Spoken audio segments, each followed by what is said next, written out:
नमस्कार दोस्तों, मेरा नाम है हर्षित और आप देख रहे हैं आपका एडवाइज़र।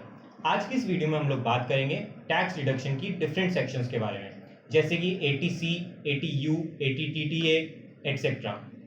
इसमें मैं आपको सारे सेक्शंस के बारे में तो नहीं बता पाऊंगा, बट जो इंपॉर्टेंट सेक्शंस है उनके बारे में बता देता हूँ। तो चलिए देखते हैं पहली कौन सी है।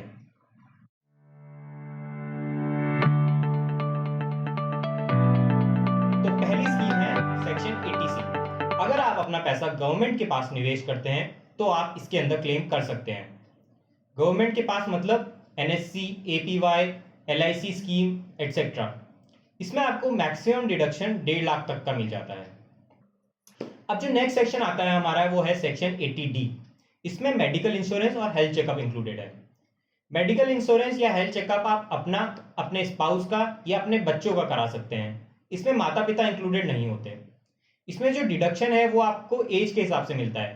अगर आप 60 साल से कम है तो आपको 25,000 का, और अगर आप सीनियर सिटीजन हैं या 60 साल से ज़्यादा के हैं तो आपको 50,000 तक का मिल जाता है। प्लस ये ध्यान रहे, इसमें एडिशनल 5,000 का डिडक्शन भी मिलता है आपको हेल्थ चेकअप पे। अब जो नेक्स्ट सेक्शन है हमारा वो है section 80DD, treatment of specified illness. इसमें जो डिडक्शन मिलता है वो किसी एक स्पेसिफिक बीमारी पे मिलता है। पर यह ध्यान रहे, इसमें डिडक्शन आप अपने लिए क्लेम नहीं कर सकते। इसमें आप डिडक्शन अपने बच्चों के लिए, अपने स्पाउस, अपने माता पिता या अपने भाई बहन के लिए कर सकते हैं। इसमें जो डिडक्शन मिलता है वो पर्सन की डिसेबिलिटी पे मिलता है। अगर पर्सन 40% तक डिसेबल है तो उसे 75,000 का, और अगर 80% तक डिसेबल है तो 1,25,000 का डिडक्शन मिलता है। इसमें जो डिडक्शन मिलता है वो मेडिकल ट्रीटमेंट, ट्रेनिंग, नर्सिंग या मेडिकल पॉलिसी पे मिलता है। अब आता है section 80DDB, medical treatment of serious element. इसको भी आप सेक्शन 80DD की तरह अपने लिए क्लेम नहीं कर सकते।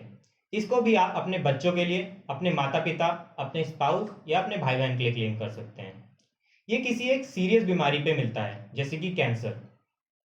इसमें यह ध्यान रहे, जो डिडक्शन होता है वो आपकी एज पे डिपेंड करता है। अगर आप 60 साल से कम हैं तो आपको 40,000 का, और 60 साल से ज़्यादा हैं तो आपको 1,00,000 तक का डिडक्शन मिल जाएगा। इसमें आपको एक मेडिकल सर्टिफिकेट चाहिए होता है, किसी भी गवर्नमेंट हॉस्पिटल से अप्रूव्ड। अब जो नेक्स्ट आता है हमारा वो है section 80E, education loan for higher studies. अगर आपने एजुकेशन लोन लिया है अपने लिए, अपने बच्चों के लिए या अपने स्पाउस की हायर स्टडीज के लिए, इंडिया में या फॉरेन में, तो आप इसके अंदर क्लेम कर सकते हैं। इसमें दो चीज़ ध्यान देने वाली है कि जो आपको जो डिडक्शन मिलेगा वो सिर्फ इंटरेस्ट पोर्शन पे मिलता है, और जो डिडक्शन मिलता है वो सिर्फ 8 साल के लिए मिलता है, या जब तक आपका इंटरेस्ट पे नहीं हो जाता। इसको मैं समझा देता हूँ एक एग्जाम्पल की तरह से। मान लीजिए आपने एजुकेशन लोन लिया है 10 साल के लिए, तो जो आपको डिडक्शन मिलेगा वो सिर्फ 8 साल के लिए मिलेगा। अब आता है हमारा section 80G, donation on relief fund. अगर आपने कहीं डोनेशन किया है किसी रिलीफ फंड में तो आप इसके अंदर डिडक्शन क्लेम कर सकते हैं। इसमें दो चीज ध्यान देने वाली है कि आप डिडक्शन तभी क्लेम कर सकते हैं जब आपने किसी गवर्नमेंट अप्रूव चैरिटी में डोनेशन किया हो, और आपने डिमांड ड्राफ्ट या चेक के बेसिस पे डोनेशन किया हो।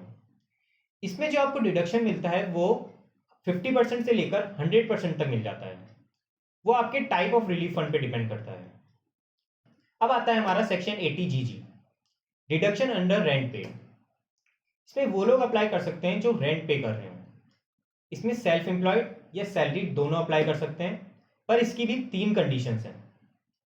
कि पहली तो जो रेंट है वो आपकी 10% ऑफ द सैलरी होना चाहिए, आपको एचआरए नहीं मिल रहा हो, और जिस भी जगह पे आप एम्प्लॉयड हैं वहां पर आपका रेसिडेंशियल हाउस ना हो। इसमें जो आपको डिडक्शन मिलता है वो 60,000 रुपए तक का मिल जाता है।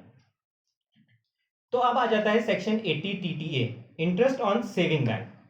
अगर आपका इंटरेस्ट सेविंग अकाउंट में किसी बैंक से, किसी कोऑपरेटिव सोसाइटी से या किसी पोस्ट ऑफिस से आ रहा हो तो आप इसके अंदर डिडक्शन क्लेम कर सकते हैं। इसमें यह चीज ध्यान रहे कि आप एफडी, आरडी या टाइम डिपॉजिट पे डिडक्शन क्लेम नहीं कर सकते। इसमें जो आपको मैक्सिमम डिडक्शन मिलता है वो है 10,000 तक का। अब लास्ट में चलते हैं हम सेक्शन 80U के बारे में, tax deduction on disable individual. अगर कोई डिसेबल पर्सन अपना ट्रीटमेंट करवा रहा है तो वो 80U के अंदर अपना डिडक्शन क्लेम कर सकता है। इसमें जो डिडक्शन मिलता है वो है 75,000 का। अगर डिसेबिलिटी सीवियर है तो डिडक्शन 1,25,000 तक का मिल जाता है। तो आज हमने 9 सेक्शंस के बारे में बात करी। 80C, 80D, 80DDB, 80DD, 80E, 80G, 80GG, 80TTA और 80U के बारे में। उम्मीद है आपको मेरी ये वीडियो पसंद आई होगी। इसे लाइक, शेयर और सब्सक्राइब करके मेरे को मोटिवेट कर सकते हैं। थैंक यू, धन्यवाद।